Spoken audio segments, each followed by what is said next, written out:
Hindi pa yan masyado madumi. Okay. Ano lang yan. Kunti lang.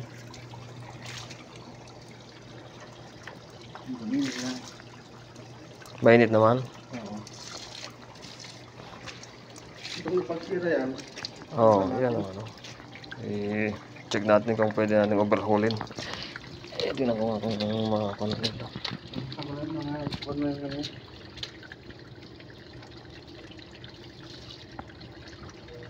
Mali pa yung pagkalagay. Dapat sa taas mo na. Yung gan.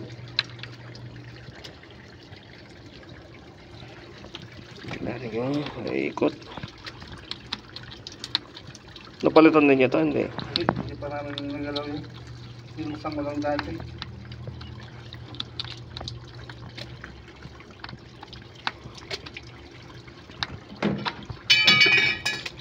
Stock up siya.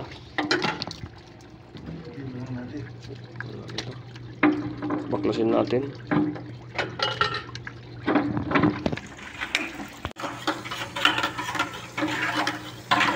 Ayun guys, nililinis namin yung loob ng water heater tank.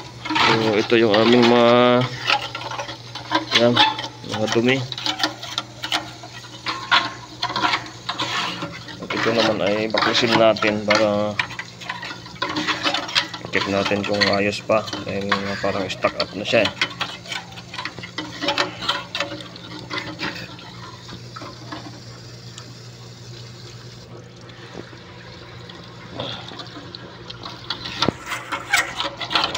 Yan, si Brian ay magaling na siyang maglinis ng water heater ngayon.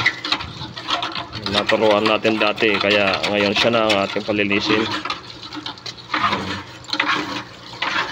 Yun, dami ah.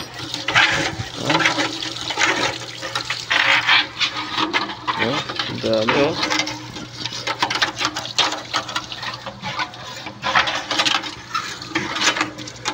Ayos na ayos.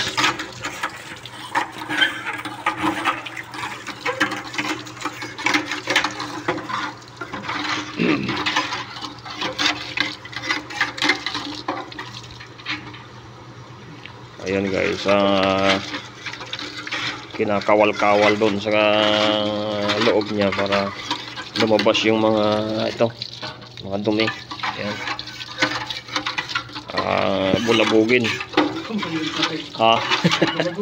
Bulabugin para lumabas yung mga natutulog na dumi.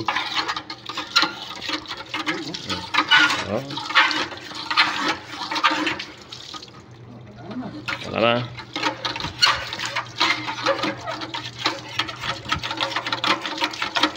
Yun talagang ayos na ayos yung aming improvised na yan yung kanyang dito sa baba ayan sa baba heating element.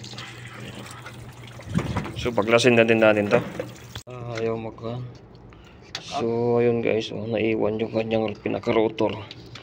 Ito yung kanyang winding. So basa. Pero pwede pa.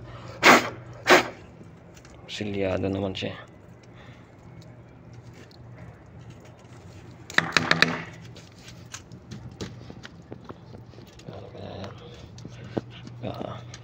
Ikutin ba to? Ayun guys, sira itong ating yan sira na, putol. Hindi matanggal yung kanyang blade. Yan. Ganito sana to kaso problema hindi matanggal, so palitan ng bago to. Yan na yan, useless to. So ayun guys, ayusin din natin to dahil nasunog yung isang linya yan.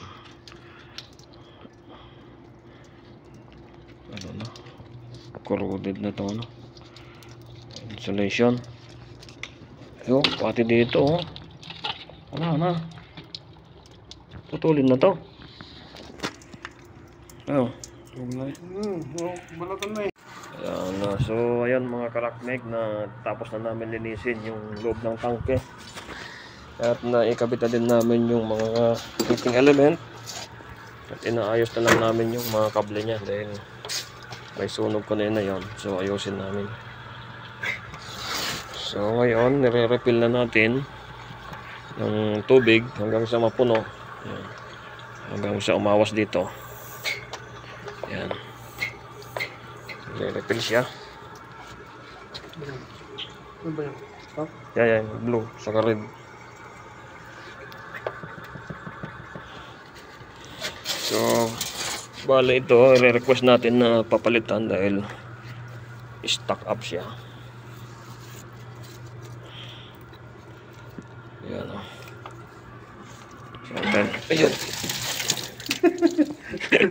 Bumulwak. So, bale puno na guys. So, hapitan na natin to para okay na siya.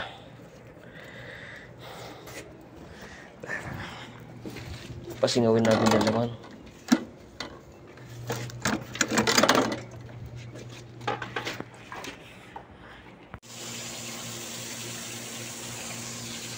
So yun guys, inopen na natin yung valve, full open, tapos pinasingaw natin dito para yung hangin ay hindi masyadong mahangin sa loob ng tangke. Yan, hindi masyadong ma-pressure.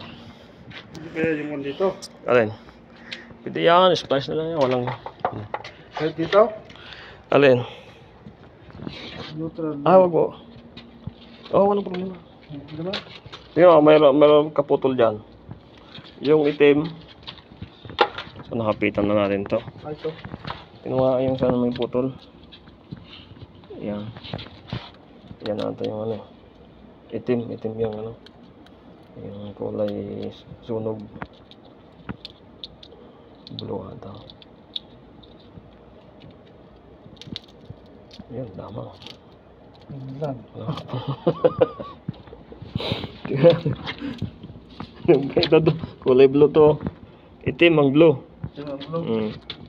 Ewan ko lang kung itim ang blue. Puro naman itim ata eh. Kung dalawa naman atang itim yan eh. Hindi ba? Oo, dalawang itim. Kaya mo na, wala neutral na yan.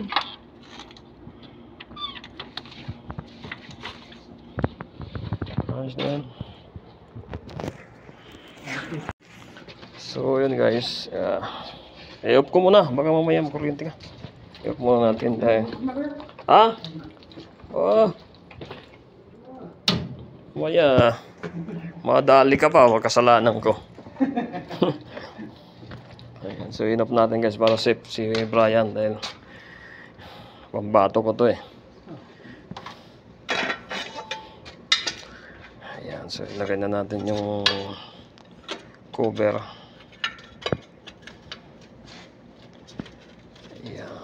Oh, ayos na naman.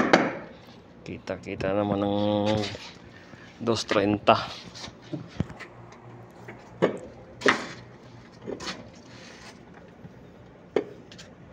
So bala ito guys, ay papalitan natin ng bago. I-request natin sa client. Ayun, okay na siya. So iwan na natin ulit para ayos na. Ayan, so isarado natin. Susian natin. May susi tayo dito eh. Susi ng sasakyan to eh. Kumulo na? Ganun. Wala na pala. Putol na pala. Yun lang gitna. Sira din yung gitna. Sira pala to. Bato lang. Ayos. Lagyan ng tape. Sira natin mga tape eh. Lagyan mo lang ng tape. Dahil wala itong bubong, itong tangke, kaya lagyan natin dito para hindi pasokin ng tubig pag nagtatag-ulan siya. Ayan. Madami itong views to Brian. Ayos na. Ayan o.